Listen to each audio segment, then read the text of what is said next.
lạy Chúa Giêsu, con tin tưởng nơi Chúa. Lạy Chúa Giêsu, con tin thác vào Chúa. Vì ngoài lòng Chúa xót thương, không còn nguồn hy vọng nào. Con đặt vào Chúa lòng tin thác của mỗi chúng con.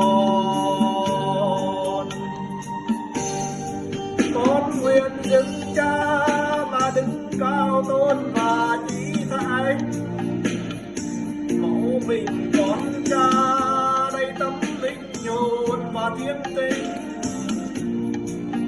để đến những tôi tình của hết mọi loài chúng sinh.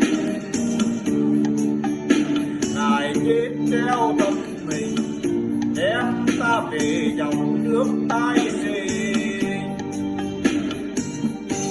Lạy Chúa Giêsu, con tin tưởng nơi Chúa. Lạy Chúa Giêsu, con tin thác vào Chúa.